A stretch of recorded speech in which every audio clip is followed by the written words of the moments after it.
And one of the most common videos that I've been requested is how to tie your boat up if it's on a lift and you obviously can't get your boat off the lift, or you don't have any options or resources to get it on a trailer and get it out of the water. You basically want the boat starting off, you want it to float. You do not want the boat to be held down by a ratchet strap or held down by a line. When that water rises, and as you can see, we're right here at the top of the seawall the day after this hurricane passed, you want the boat to float. You want it to come off the lift.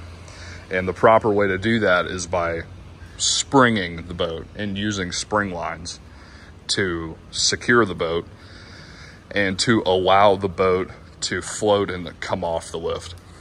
We've got concrete pilings, and this is as high as we can get these boats off the water. This is as high as the lifts will go, unfortunately. The wraps on your lift, you got to watch this too when you lift it up. You only have so much room here with the wraps. But basically, you want to spring the boat, and what that means is you want to use long lengths of line. And the priority for this situation is you don't want the boat, when it floats, to hit the seawall. You don't want it to come this way at all. That's the worst scenario.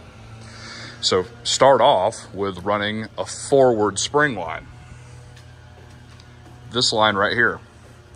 It's attached to the top of the piling, wrapped around a couple times, tied with a knot. You can do this, a few different ways. You can bowl in it. You can just simply wrap it around a few times and hitch it off.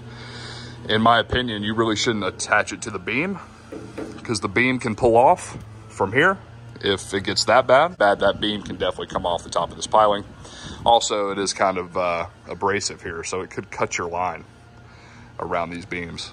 So wrap it around the column is the best way, in my opinion. And this could be concrete, or this could be a wooden piling. Running this spring line from this piling to the mid cleat, and that's going to prevent the boat from moving forward to the seawall. And I've done that on both sides. I've done that on both sides of this boat. And then I also ran a rear spring line from the mid cleat to this piling here. And this piling is a good tie point, it's fixed. Now to the eye, and this is where a lot of people get confused. To the eye, you may say, oh, this line's not gonna go up, it's not gonna travel up, but it will, because it's so long. This line is at least 20 feet right here, tied to this piling. And just because it's tight does not mean that it won't extend upward. It will extend upward, and it will rise. Now, I would say this line, the way it's placed right now, and obviously the higher this end is up on a piling, the better in this situation, but these pilings are low. But this line would raise probably another 4 to 5 feet on that end. The boat could probably go up another 4 to 5 feet before this gets dangerously tight or close to breaking. Now, once again, this is tying a boat up on a lift in case the boat floats in a hurricane. This is not a surefire bet. This is just the best way to do this for the protection of your boat. It's not a guarantee. It's just the best way. It could still get free. These lines could break in a really bad storm. It's not going to do too much.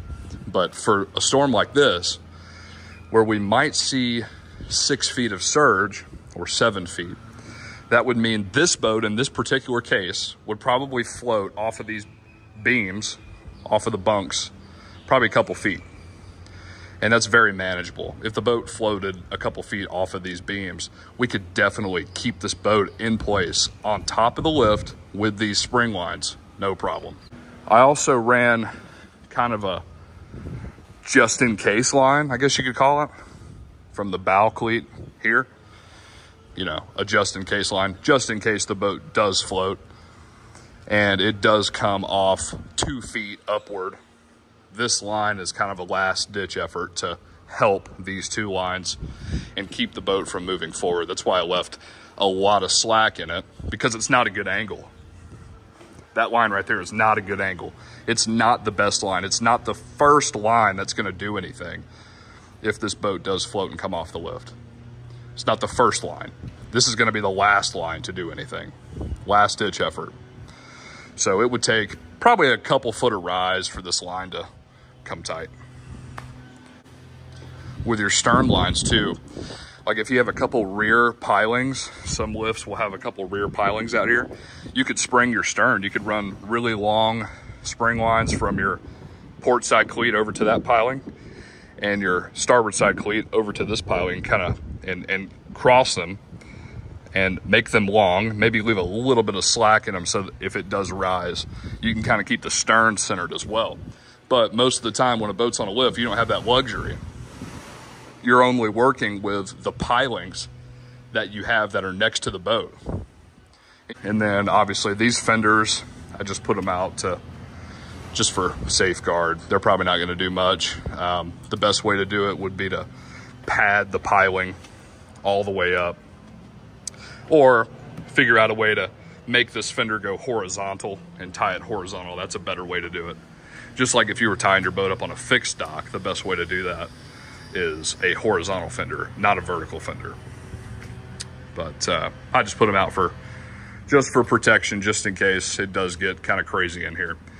But in theory, these spring lines should keep the boat centered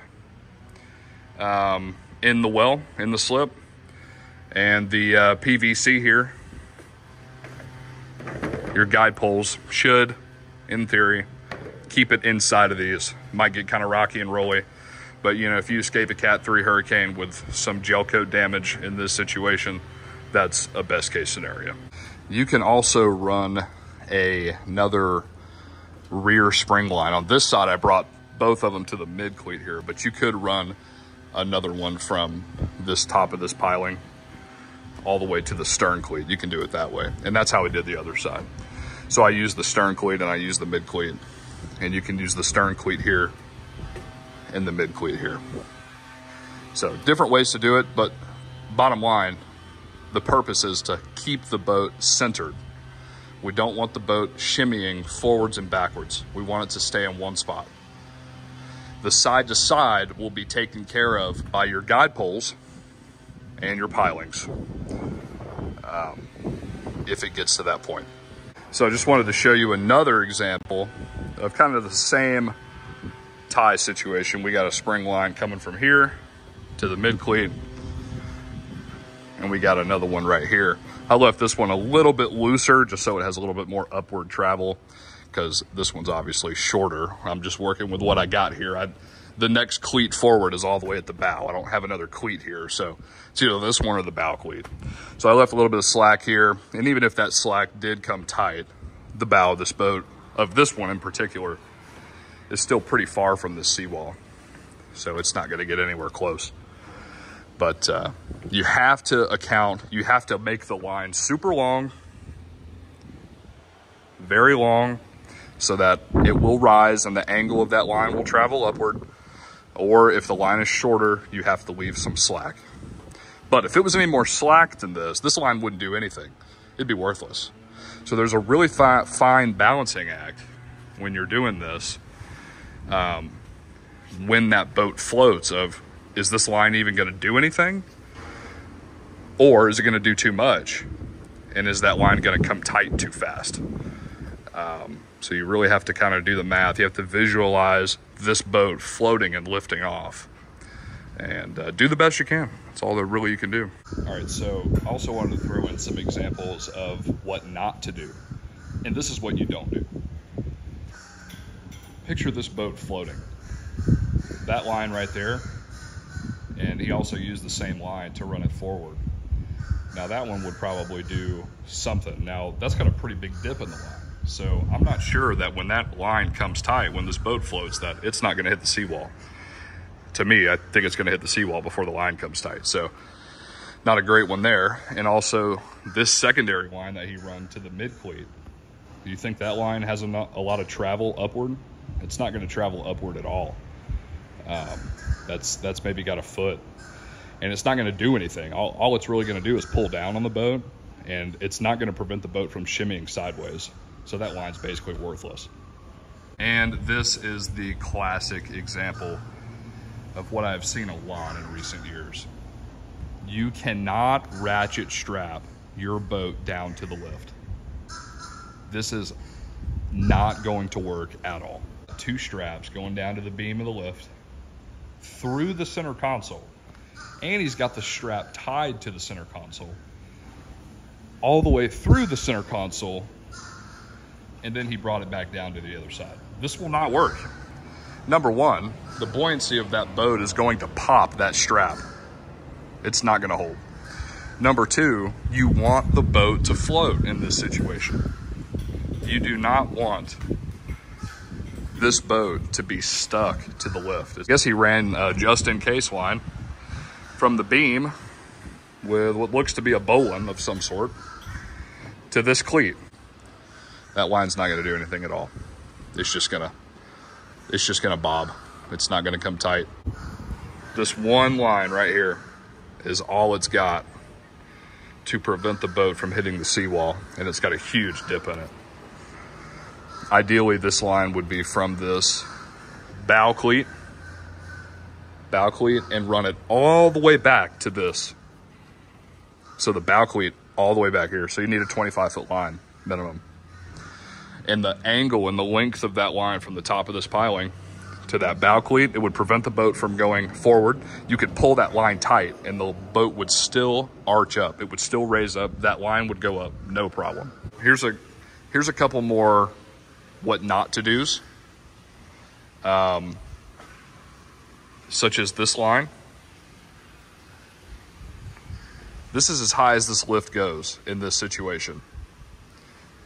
In this hurricane, another 2 foot, well, the water has receded at the moment, but at the height of the water, another 2 or 3 foot, this boat would have been floating.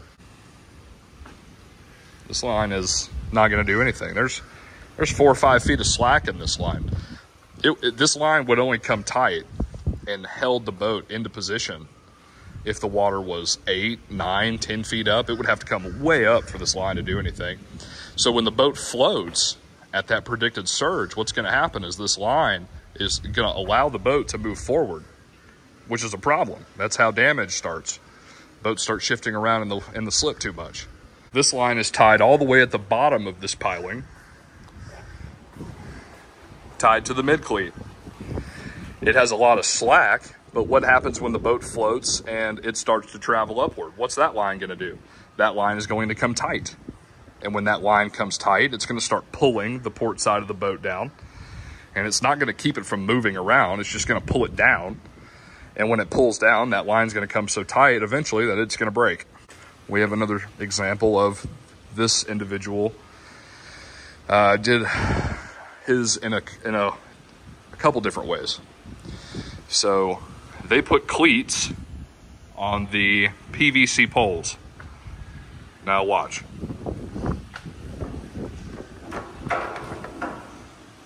That PVC pole is going to break, guys. 100, 120 mile an hour winds. This PVC pole is not going to hold the weight of this boat. Now, how they did this is correct. How they sprung the boat. Look at these lines. They're long. They sprung the boat. They made an X. They crossed the lines fore and aft. That's totally fine. But securing it to the PVC poles, that's not going to do anything. They should have, and also, these are 3/8 inch lines. 3/8. This is a 35-foot center console in a hurricane. You can't tie your boat up with 3/8 inch lines. They're going to break. 1/2 inch or 5/8 inch would have been appropriate. And instead of just tying it to the pole or the PVC, bring it from this cleat and go all the way to the top of the piling. That piling is very secure. It's not moving. And you're also increasing the length of that line from that mid cleat to this piling instead of from here to there. So you're accomplishing 2 more things. You're making the line longer, which is going to give it more travel. And you're also tying it to a more secure object. And then I would have gotten rid of these black lines here that are just there. So this little metal right here is probably going to chafe right through this line. Once it gets super tight, it's going to break, it's going to fail. So there's a lot of ways not to do this. So that's why I'm really making these videos and trying to point out the do's and don'ts. There's just a lot of wrong ways to do this, to prep your boat for a hurricane when it's on a lift. And if you have any comments or questions, feel free to drop them in the comments. We're always curious to see your opinion and how you like to tie things up in this situation when a hurricane's coming. So we'd love to see your thoughts.